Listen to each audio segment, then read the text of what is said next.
नमस्कार, आप देख रहे हैं धाकड़ एक्सक्लूसिव। मैं हूं पद्मजा जोशी। आज धाकड़ एक्सक्लूसिव में सबसे पहले कैसे पाकिस्तान घर घर में घुसपैठ कर चुका है उसकी बात बताते हैं।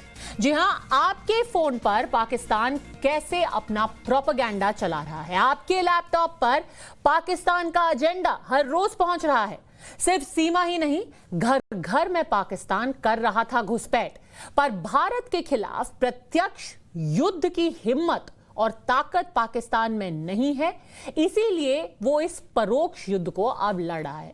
पाकिस्तान ये युद्ध यूट्यूब और दूसरे माध्यमों के जरिए भारत के खिलाफ लड़ रहा है, लेकिन इस वीडियो साजिश को भी भारत के हाथों हार ही मिली है। भारत सरकार ने 20 यूट्यूब चैनल और 2 वेबसाइट पर अब प्रतिबंध लगा दिया है। ये सभी यूट्यूब चैनल पाकिस्तान से संचालित होते थे और दोनों वेबसाइट को भी पाकिस्तान से ही ऑपरेट किया जा रहा था। ये चैनल और वेबसाइट कृषि कानून से लेकर अयोध्या और कश्मीर और भारतीय सेना जैसे विषयों पर लगातार झूठ और भारत विरोधी एजेंडा चला रहे थे। भारत सरकार ने अब आईटी एक्ट 2021 के तहत यह बड़ी कार्रवाई इन सारे वेबसाइट्स और हैंडल्स के खिलाफ की है। यूट्यूब चैनल 20 ऐसे बंद किए गए हैं। पर आपके लिए जानना बहुत जरूरी है कि ये YouTube चैनल किस तरीके के होते हैं, क्योंकि कभी इनको देख करके पता नहीं चलता कि ये पाकिस्तान से चल रहे हैं। इसीलिए अगर कोई आपको ऐसे YouTube चैनल का लिंक भेजे या उनके वीडियो भेजे तो हो जाइए खबरदार, क्योंकि ये है पाकिस्तान का YouTube के जरिए आपके ऊपर भारत विरोधी वार। सबसे पहले देखिए किस तरीके से पूरी तरह से झूठ फैलाया जाता था इन YouTube चैनल पे। इस YouTube चैनल का नाम था हिस्टोरिकल फैक्ट्स। कोई नहीं इसको देख करके समझ सकता कि ये पाकिस्तान से चलाया जा रहा है, कि ये भारत के खिलाफ एजेंडा है। नाम तो है हिस्टोरिकल फैक्ट्स, यानी कि हम आपको ऐतिहासिक जानकारी देंगे और दिखाया जाता है पूरी तरीके से झूठ। North Korea leader Kim Jong Un takes action against India, यानी कि कह रहे हैं कि नॉर्थ कोरिया के जो नेता हैं वो एक्शन ले रहे हैं भारत के खिलाफ। PM Modi कंसीड्स defeat in Kashmir. थोड़ी देर रुक करके दिखाते हैं ताकि लोग इन तस्वीरों को देख पाए। Tayyip Erdogan sends 35,000 mercenaries for Kashmir. ये हैं तुर्की के राष्ट्रपति हैं। तो इस वेबसाइट में ये बताया जा रहा था कि अर्दोगान तुर्की से कश्मीर में जिहादियों को भेज रहे हैं, ऐसा इनका कहना था। पंजाब वायरल के नाम से यूट्यूब चैनल चलाया जा रहा है, पर पंजाब नहीं, कश्मीर को लेके, भारतीय सेना को लेकर के झूठ फैलाता था ये यूट्यूब चैनल। कहता है Indian soldiers recited kalima after being caught by Kashmiri mujahideen, यानी कि भारत के सैनिकों को कश्मीर में पकड़ लिया मुजाहिदों ने, तो वह वहां पे कलीमा पढ़ने लग गए। एक और नया पाकिस्तान ग्लोबल बात करता है किम जोंग उन की वो अपनी आर्मी अयोध्या में भेजने वाले हैं, और बाबरी मस्जिद के बारे में भी वो यूट्यूब चैनल झूठ फैलाता था। एक और आपको तस्वीर दिखाते हैं, क्योंकि कुल मिलाकर के ऐसे 20 यूट्यूब चैनल की पहचान की गई, पर ऐसे कई और चैनल हैं जिनसे लगातार आपको सावधान रहना बहुत जरूरी है। गो ग्लोबल ई कॉमर्स के नाम से China sent Indian diplomats packing from its embassies, new game starts, Modi Xi Jinping. यानी कि वो ये झूठ बोल रहे हैं कि जितने भारतीय दूतावास हैं उनको चाइना ने, भारत के जो राजदूत हैं उनको वापस भेज दिया है।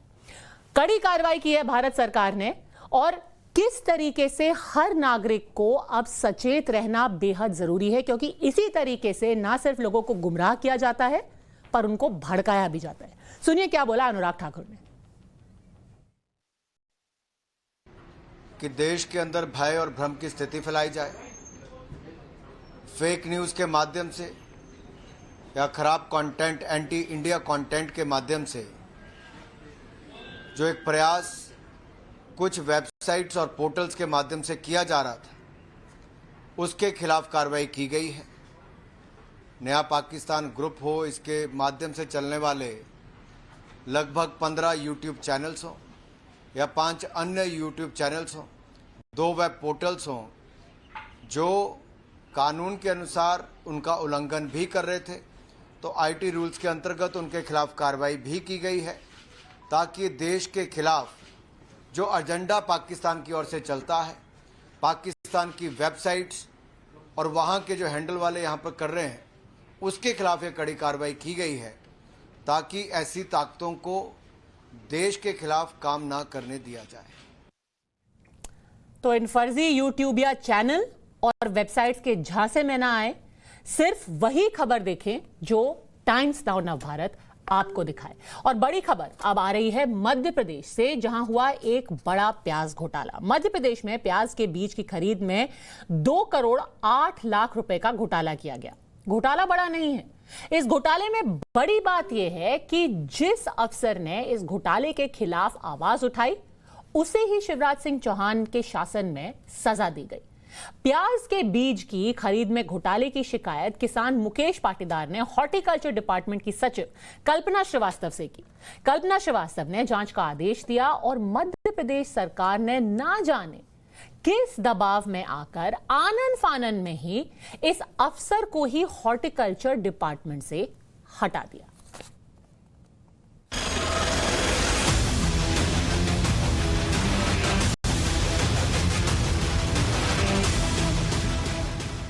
वाकई अजब है मध्य प्रदेश और गजब है प्याज घोटाले की कहानी।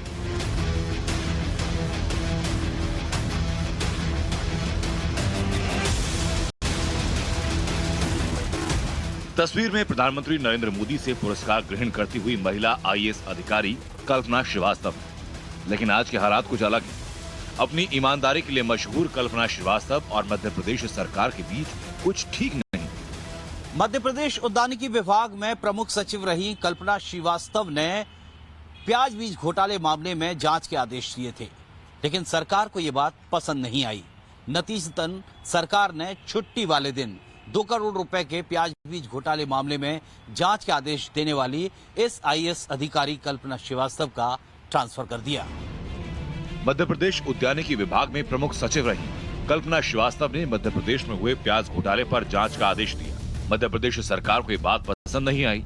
2 करोड़ रुपए के प्याज बीज घोटाले की जांच के आदेश देने वाली आईएएस अधिकारी कल्पना श्रीवास्तव का छुट्टी के दिन ट्रांसफर कर दिया गया। इस ट्रांसफर के बाद कई सवाल उठे। क्या प्रदेश सरकार प्याज बीज घोटाले को दबाने की कोशिश कर रही है? कल्पना श्रीवास्तव के ट्रांसफर में इतनी जल्दबाजी क्यों दिखाई गई? हमने मध्य प्रदेश सरकार के मंत्री कमल पटेल से सवाल पूछ लिया।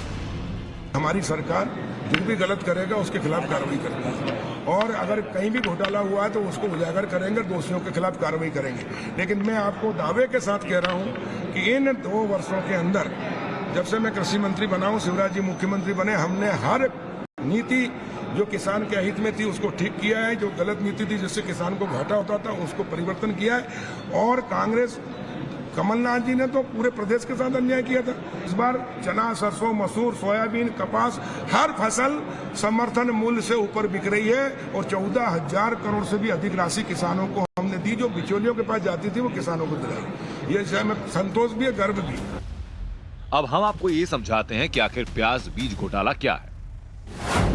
उद्यानिकी विभाग द्वारा किसानों को प्याज के लिए प्रमाणित हाइब्रिड बीज उपलब्ध कराने के लिए खरीदारी की अनुमति थी। इसके लिए प्याज बीज की प्रति किलोग्राम की कीमत 1100 रुपए तय की गई। विभाग के अधिकारियों ने कंपनी से 1100 रुपए की जगह दोगुने से ज्यादा कीमत पर अप्रमाणित प्याज बीज की खरीदारी की। 2300 रुपए प्रति किलो के हिसाब से भुगतान भी किया गया।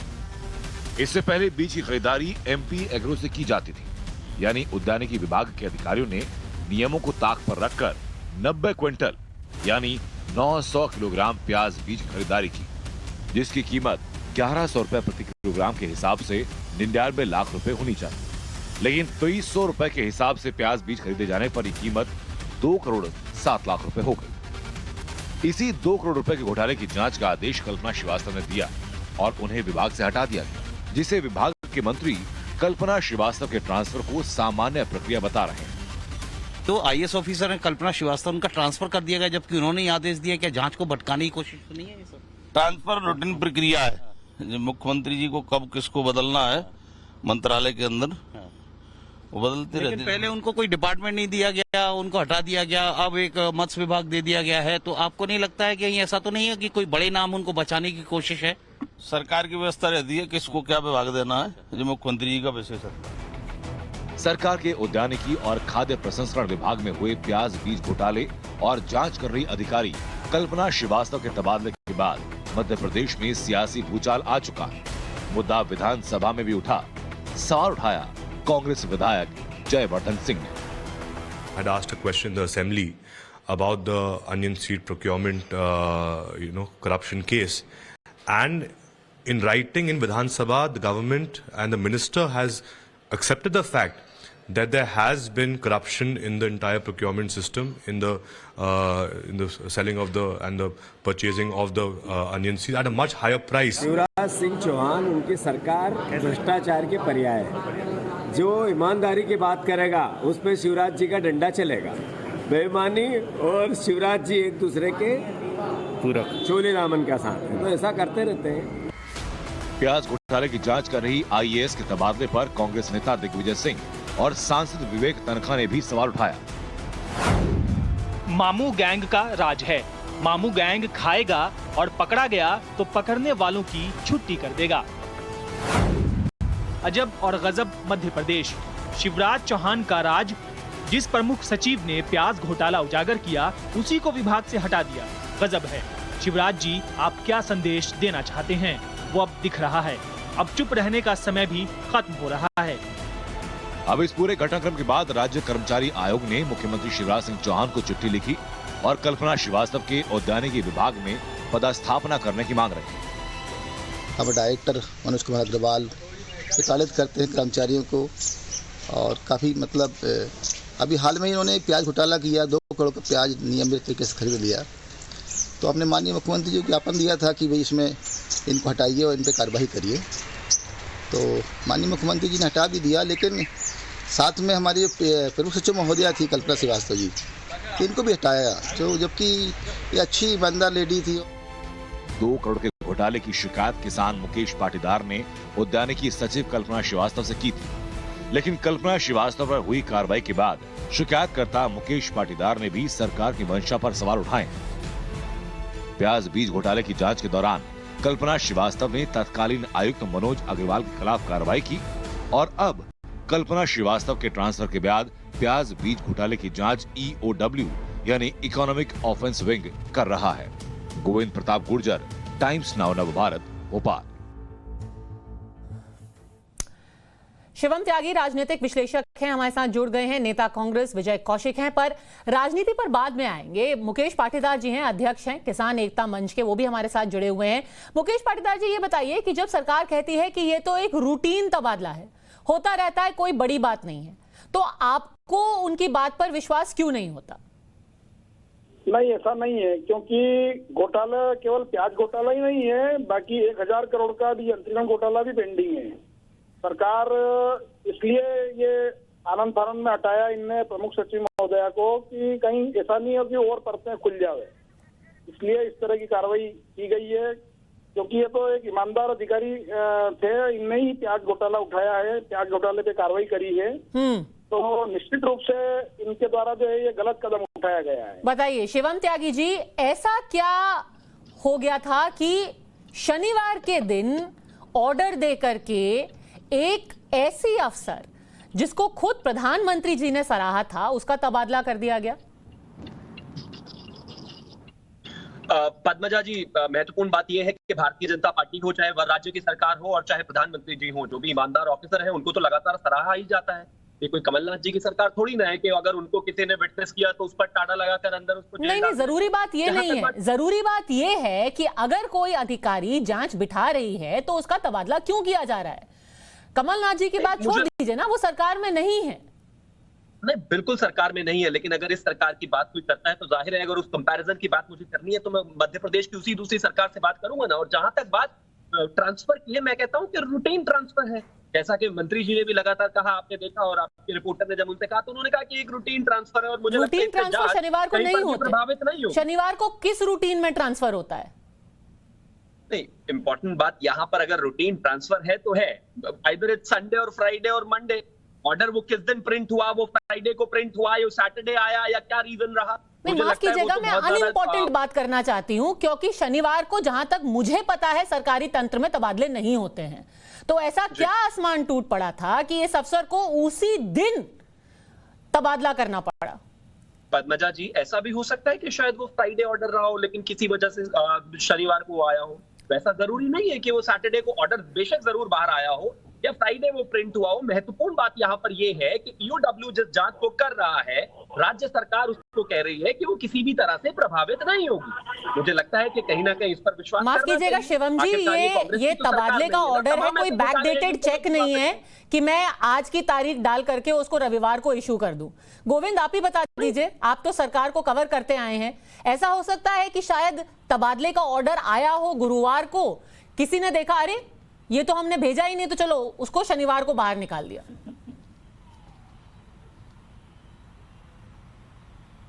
देखिए, बात शुक्रवार, शनिवार, इतवार की नहीं है। शनिवार को पहले तो शासकीय हॉलीडे था मध्य प्रदेश में, और ये जो ट्रांसफर किया गया है कल्पना श्रीवास्तव आईएएस ऑफिसर जो हॉर्टिकल्चर डिपार्टमेंट में प्रिंसिपल सेक्रेटरी थी, उनका डिपार्टमेंट बदल दिया गया। डिपार्टमेंट बदला गया, पहले शंटेड आउट किया गया। 7 बजे कल भी हमने स्टोरी दिखाई, उसके 2 घंटे बाद एक और ऑर्डर आता है जिसमें उनको वो डिपार्टमेंट दिया जाता है जो एक और प्रिंसिपल सेक्रेटरी संभाल रहे थे एडिशनल चार्ज के तौर पे। तो एक आईएएस ऑफिसर जो 1992 की आईएएस ऑफिसर है कल्पना श्रीवास्तव, जो इस तरह का परफॉर्मेंस दे रही थी, उन्होंने चाइल्ड मैरिज पर मध्य प्रदेश में काम किया। उन्हें मलेशिया से भी अवार्ड मिला, लाडो योजना के तहत उन्होंने बच्चों के लिए जो काम किया, और उन्हें प्रधानमंत्री ने सम्मानित किया। उनको शिवराज सरकार ने कैसे सम्मानित किया, उसमें उन्हें ट्रांसफर कर दिया गया, शंटेड आउट कर दिया गया छुट्टी वाले दिन। और जब खबरों का प्रेशर आया तो सिर्फ एक खाना पूर्ति के तौर पर उनको एक विभाग दे दिया गया, मछली पालन विभाग। तो एक आईएएस ऑफिसर की मजबूरी समझी जा सकती है, क्योंकि वो अभी भी डिपार्टमेंटल कंपल्सन से बंधी हुई है, वो सामने नहीं आ सकती हैं, लेकिन सारी चीजों को समझा जा सकता है बेहतर तरीके से। ये बताइए कि किस बिना पर इस तबादले को इस जांच से जोड़ के देखा जा रहा है?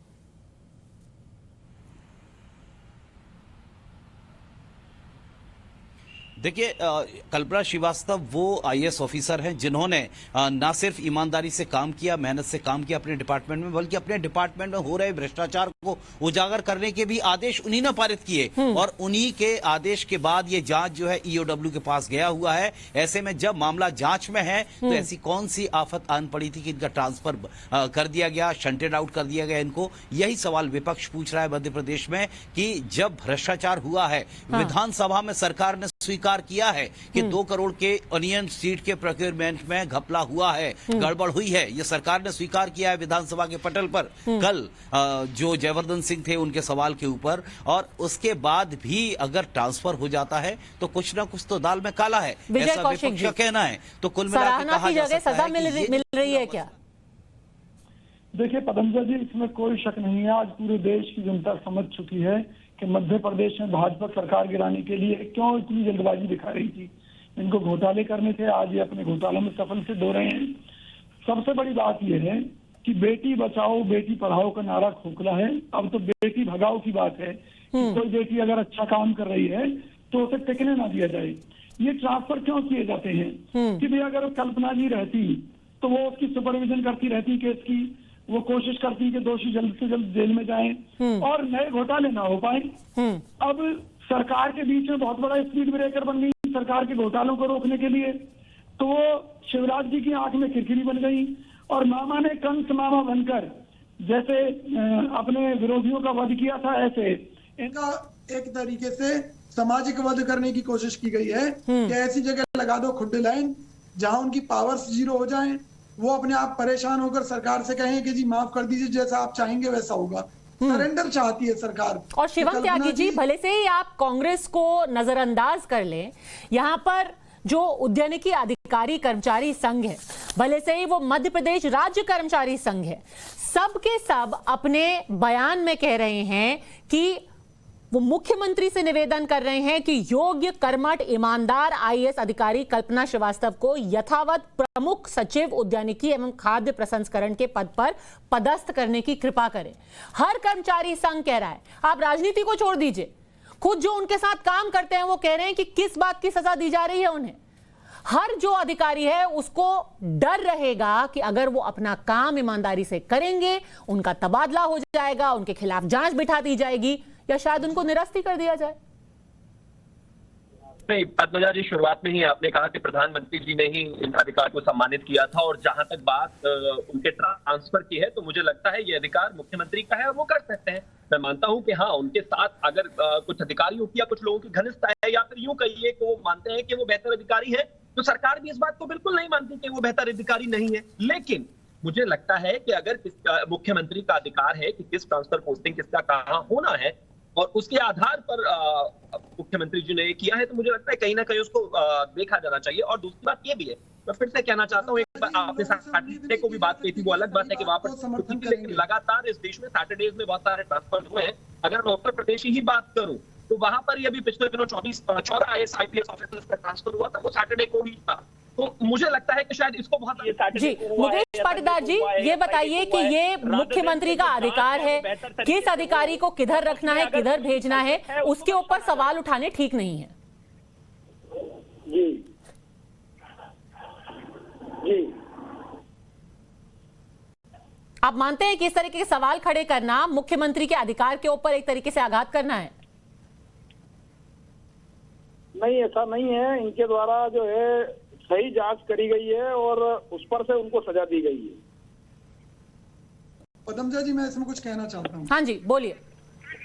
मैं ये कहना चाहता हूँ कि मुख्यमंत्री जनता का चुना हुआ प्रतिनिधि है और उसे वही काम करना होता है जिसे जनता चाहती है। जनता अगर किसी अफसर को चाहती है तो मुख्यमंत्री का फर्ज है कि उसे वहीं लगाए रखे। मुख्यमंत्री का ऐसा कोई अधिकार नहीं है कि जनता जिस अफसर को नहीं चाहती उसको लगा दे, या जनता जिसे चाहती है उसको हटा दे। ये मुख्यमंत्री का कोई एक अधिकार नहीं है। ये तो फिर डिक्टेटरशिप हो गई, गुंडागर्दी हो गई कि आप गुंडों को लगाओगे प्रशासन में, उनके द्वारा जनता को लूटोगे, और जनता को लूटोगे तो ये जो भ्रष्टाचार का खेल है ये कभी खत्म होने वाला नहीं है। नायक मूवी अगर आपने देखी हो, एक सिंडिकेट है, जो ईमानदार अफसर काम करते हैं उनको प्रताड़ना दी जाती है, बार बार ट्रांसफर, बार बार। हरियाणा में आपने खेमका का मामला सुना होगा, एक अफसर का, कि उसे ईमानदारी की सजा ये मिलती है कि वो बार बार ट्रांसफर, बार बार बीजेपी राज में उनका कंटिन्यू ट्रांसफर चल रहा है। तो इनके बगल में छुरी, मुंह में राम राम है, और बहन हो या बेटी या हो भाई, भ्रष्टाचार बढ़ाना इनका काम है। जी गोविंद, अगर राजनीति को हम एक तरफ रख दें, अब जबकि उनके सपोर्ट में आवाजें उठने लगी हैं, कल्पना श्रीवास्तव के सपोर्ट में, क्या सरकार इस फैसले पर दोबारा विचार कर सकती है?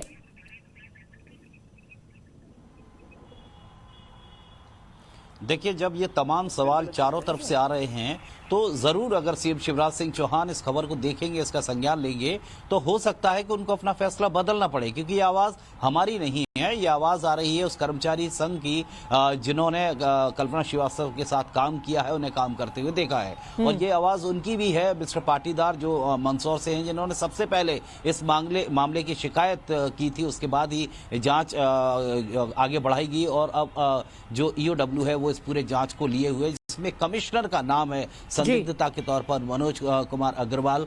वो अभी भी एक कमिश्नर के पद पर ही, उनका डिपार्टमेंट बदला गया है सिर्फ, तो उनके खिलाफ भी जांच बैठाई गई है। तो अभी सवाल यही है कि बड़े बड़े अधिकारी और बड़े बड़े नाम इस पूरे घोटाले में अगर संदिग्धता के घेरे में आते हैं तो मामला कहीं ना कहीं से बड़ा है, जिसको इन्वेस्टिगेट करना जरूरी है और क्रॉस चेक करना जरूरी है। लेकिन देखते हैं कि आर्थिक अन्वेषण शाखा जो है उसमें क्या कुछ निकलकर सामने आता है। क्योंकि नारा सिर्फ यही नहीं हो सकता कि ना खाऊंगा ना खाने दूंगा, उसके साथ साथ ना मैं ईमानदारी से काम करूंगा और ईमानदारी से काम करने दूंगा।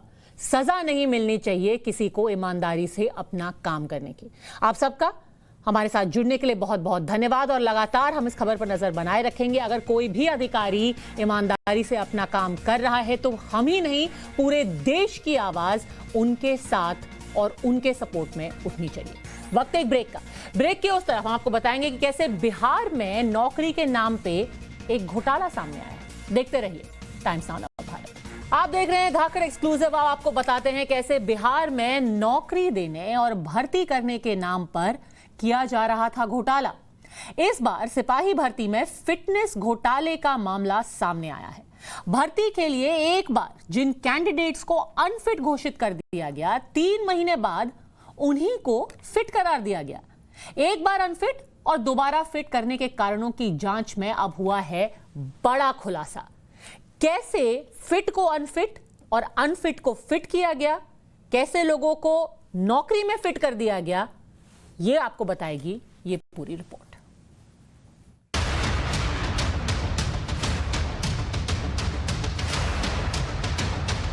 कहने को तो बिहार में सुशासन बाबू यानी नीतीश कुमार का राज है। कहने को तो नीतीश कुमार के बिहार में बहार है, लेकिन ये बहार है गुंडों की, बहार है घोटालों की। बिहार में शराबबंदी के बावजूद कैसे खुले में शराब बेची जा रही है, ये खुलासा तो टाइम्स नाउ नवभारत आपको पहले ही दिखा चुका है।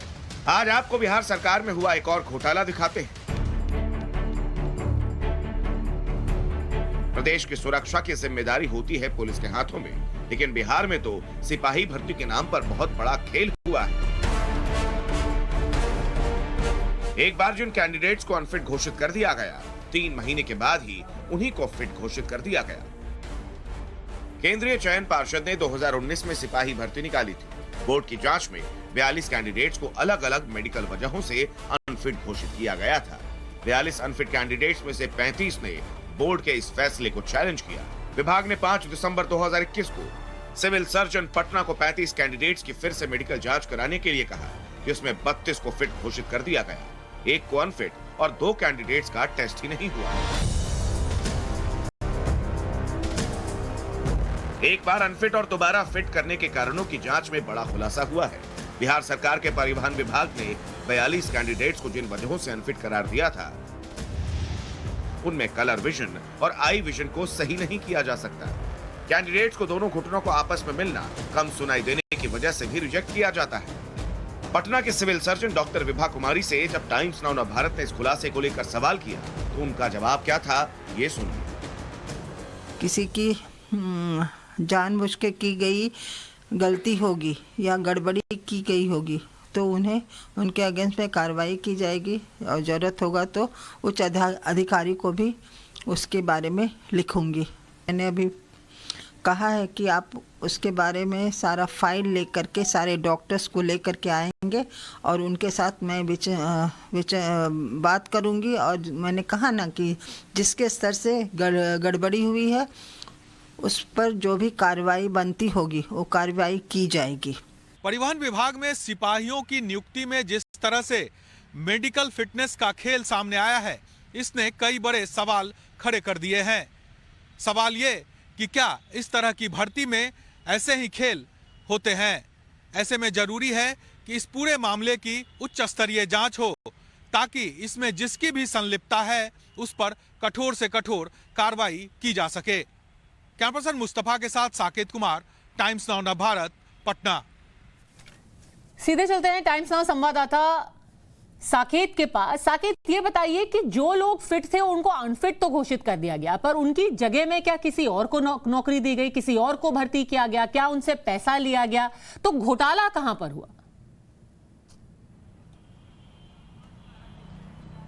देखिए, बिल्कुल जो बोर्ड जो कर्मचारी चयन आयोग है उसने जो रिपोर्ट निकाली थी, जिन लोगों को, जो 42 लोगों को अनफिट घोषित किया गया था, उनकी जगहों पर तो 42 अलग से दूसरे लड़कों को भर्ती कर लिया गया। लेकिन जिन 42 लड़कों को अनफिट किया गया था, उसने इस मामले को लेकर जब अपील की कोर्ट में, तब इस पूरे मामले पर कोर्ट ने इन्हें आदेश दिया विभाग को कि एक बार फिर से मेडिकल टेस्ट इन लोगों का कराया जाए, क्योंकि ये लोग जो दावा कर रहे हैं उसमें क्या सच्चाई है ये देखने की बात होगी। तब उसके बाद एक बार फिर से कमेटी बनती है, जिसमें कि जो पटना की सिविल सर्जन है विभा कुमारी, जिनसे आज हमने बात भी की है, उनकी अध्यक्षता में एक टीम बनाई गई डॉक्टरों की, जो कि इस पूरे मामले पर जो 42 लड़के थे उसमें से 35 लोगों ने चैलेंज किया था इस आदेश का, तो उन 35 लड़कों का फिर से मेडिकल टेस्ट कराया गया और उन 35 लड़कों में जो 32 लड़के हैं उसे फिट घोषित कर दिया गया और 2 जो लड़के थे वो उपस्थित नहीं हुए और 1 को अनफिट रखा गया। यानी 32 लोग जो इस अभ्यर्थी जो इसमें पहले अनफिट घोषित कर दिए गए थे, उसको इस टीम ने, जो ये मेडिकल टीम बनी थी, उसने फिट घोषित किया। और जब अनफिट चयन आयोग ने जब इन्हें उनकी मेडिकल बोर्ड ने जब इन्हें अनफिट किया था, तो उसमें कई ऐसी चीजें थी जो इतनी जल्दी सुधर नहीं सकती है, चाहे वो आई साइट का प्रॉब्लम हो या फिर कलर ब्लाइंडनेस हो या फिर नी नॉक का मामला हो। ये तमाम ऐसी चीजें थी जिसके लिए इतनी जल्दी उसमें सुधार होना संभव नहीं है। बावजूद इसके जब पटना के जो सिविल सर्जन है उसके नेतृत्व में टीम बनी तो उन्होंने इस पर रिपोर्ट जाहिर कर दिया और 35 में से 32 बच्चों को फिर से उन्होंने फिट घोषित किया। तो ये अपने आप में सवाल है और इस पर अब जो यहाँ पर परिवहन विभाग है जिसके अंतर्गत ये रिक्तियां निकाली गई थी, इन लोगों की बहाली होनी थी, उसने खुद इस पर सवाल उठाया है। जो परिवहन विभाग के सचिव है उन्होंने पत्र लिखकर इस पर अपनी आपत्ति जताई कि आप कैसे इतना जल्दी अनफिट और फिट कर सकते हैं। उसके बाद अब कल यानी 22 तारीख और 23 तारीख को पटना पीएमसीएच में एक अलग से टीम बनाई गई है जो इन तमाम लड़कों की फिर से एक बार जांच करेगी और आखिर जो फिट और अनफिट के नाम पर जो खेल हुआ है उसका पर्दाफाश होगा कि आखिर सही मायने में रिपोर्ट किसकी सही है। लेकिन सवाल यह है कि जो इतने बच्चे हैं 42 बच्चे जिसे अनफिट घोषित किया गया था और बाद में जिनको फिट घोषित किया गया, इनके कैरियर का भी सवाल है क्योंकि 2019 का ये मामला है और अब 2021 खत्म होने वाला है। तो आप समझिए और ये भी जानना बहुत जरूरी है साकेत कि किस स्तर पर ये गड़बड़ी की जा रही थी। लगातार इस खबर पर साकेत नजर बनाए रखेंगे पटना में। फिलहाल सारी जानकारी के साथ जुड़ने के लिए आपका बहुत बहुत धन्यवाद। उत्तर प्रदेश में चुनावी सीजन है, माफियाओं और बाहुबलियों के खिलाफ योगी आदित्यनाथ का बुलडोजर जमकर गरज रहा है। बार बार माफियाओं पर एक्शन की बात भी योगी आदित्यनाथ अपनी सारी चुनावी रैलियों में करते हैं। खास तौर पर पूर्वांचल के बाहुबली विधायक मुख्तार अंसारी और उनके परिवार के खिलाफ जिस तरह ताबड़तोड़ कार्रवाई हुई उसकी गूंज राजनीतिक गलियारों में अभी भी गूंज रही है। के साए में कैसे गुंडे माफिया अपना आलीशान महल बनाते थे, भूलना मत। गाजीपुर ही देख लो जहां बुलडोजर चलाया गया माफिया की छाती पर चढ़कर। यकीन मानिए स्मृति ईरानी का यह भाषण अंसारी बंधुओं के सीने में नश्तर की तरह चुभ रहा होगा। वही अंसारी बंधु जिनकी सल्तनत पूर्वांचल के आधा दर्जन जिलों में फैली थी, जिनकी मर्जी के बगैर पत्ता भी नहीं हिलता था, सत्ता किसी भी पार्टी की क्यों ना हो, लेकिन अंसारी बंधुओं की बादशाहत बदस्तूर जारी रहती थी। लेकिन योगी सरकार ने ऐसा सितम ढाया कि अब अंसारी बंधुओं की हेकड़ी पूरी तरह गायब हो गई है। बीजेपी ने साफ कर दिया है कि अंसारी बंधुओं के खिलाफ जिस अभियान का आगाज योगी आदित्यनाथ ने किया वो रुकने वाला नहीं है। गरीब को लूट लूट कर खौफ के साए में कैसे गुंडे माफिया अपना आलीशान महल बनाते थे, भूलना मत। और जिनकी याददाश्त कमजोर है उनसे कहना चाहूंगी गाजीपुर ही देख लो जहां बुलडोजर चलाया गया माफिया की छाती पर चढ़कर। चुनावी सीजन में बीजेपी माफिया राज का मुद्दा उछालकर विरोधियों को घेरने की कोशिश कर रही है।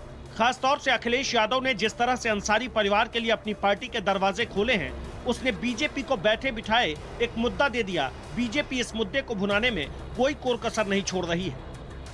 दर्द तब क्यों नहीं हुआ जब माफिया AK-47 लेकर भयभीत कर रहे थे परिवारों को, तब जनता के लिए दर्द क्यों नहीं हुआ।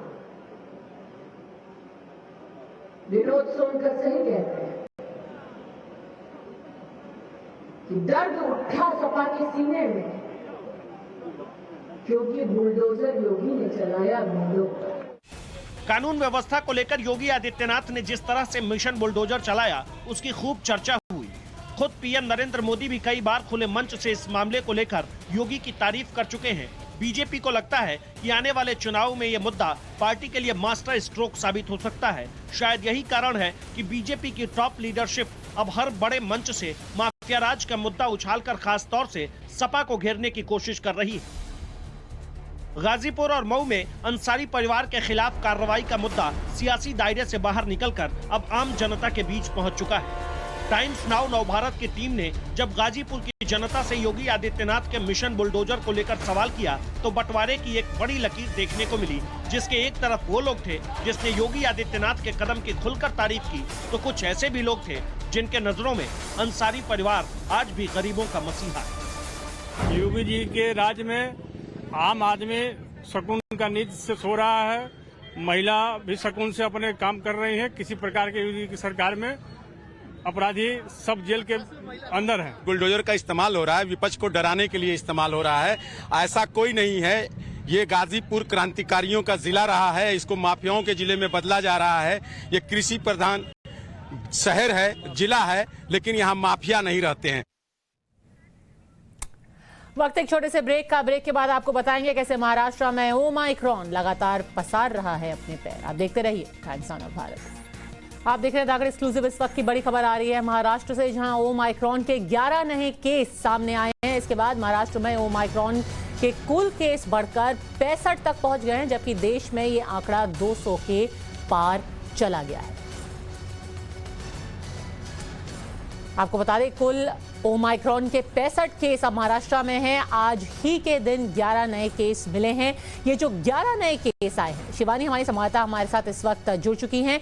11 नए केस क्या किसी दूसरे देश से आए थे? इनके बारे में क्या जानकारी है शिवानी?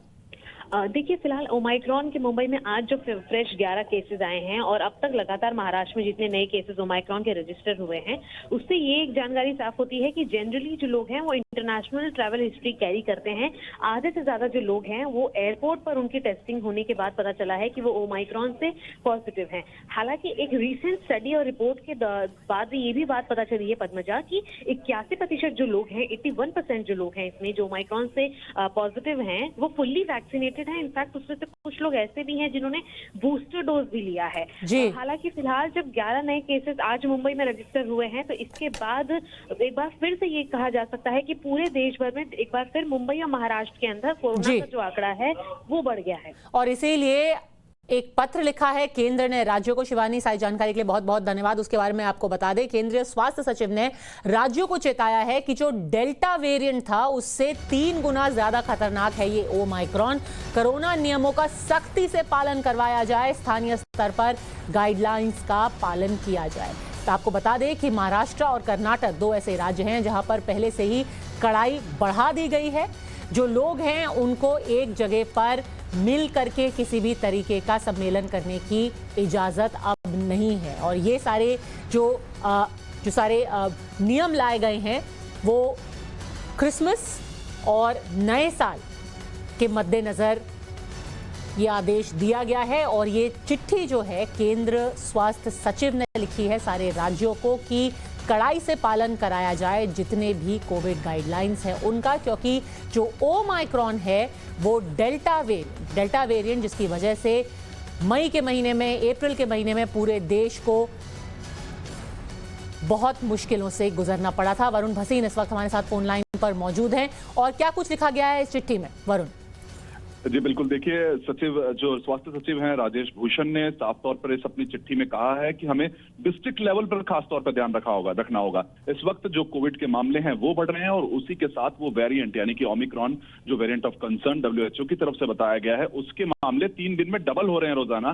तो इसी को देखते हुए राज्यों को एक बार फिर से याद दिलाया गया है कि वो रिस्ट्रिक्शंस को फॉलो करें। और इसमें जो 2 मुख्य बातें कही गई हैं उसमें वो ये बताया गया है कि 10% से ज्यादा अगर कहीं पर भी पॉजिटिव रेट कोरोना का बढ़ता है तो वहां पर वो प्रोटोकॉल्स जल्दी से जल्दी फॉलो किए जाएं। और अगर 40% से ज्यादा बेड उस जगह पर, उस हॉस्पिटल में और उस डिस्ट्रिक्ट में भरते हैं तो वहां पर वो रेस्ट्रिक्शन फॉलो करने होंगे, क्योंकि डेल्टा वेरिएंट जब हमने देखा था तो उस समय ऑक्सीजन वाले बेड्स की बहुत जरूरत होती तो पड़ी थी। तो अब हमें वो 40% अगर कोई भी डिस्ट्रिक्ट में इस तरह से अगर बेड फुल हो जाते हैं तो तभी से पूरे डिस्ट्रिक्ट में वो restrictions, heavy restriction, red zones बना के काम करना होगा। इस चीज को कहा गया है और इस चीज का ये मतलब है कि आने वाले जो त्योहार है वो इस वक्त बहुत इंपॉर्टेंट है और लोगों को भी इसका ख्याल रखना होगा और साथ ही राज्य सरकारों को इस पर सख्त रहना होगा। जी वरुण, सारी जानकारी के लिए आपका बहुत बहुत धन्यवाद। और हम लगातार आपको टाइम्स ऑफ भारत पर बता रहे हैं कि भले से ही अब आपको बाहर जाने की इजाजत है, आपको इस बात की आज़ादी है, पर मास्क हमेशा पहने, हमेशा एक दूसरे से दूरी बनाए रखें, क्योंकि जरा सा भी ढिलाई अगर आप दिखाएंगे तो ओमाइक्रॉन तैयार बैठा है आप पर हमला करने के लिए। आज के लिए धाकड़ एक्सक्लूसिव में बस इतना ही। वक्त एक ब्रेक का, आप देखते रहिए टाइम्स ऑफ भारत।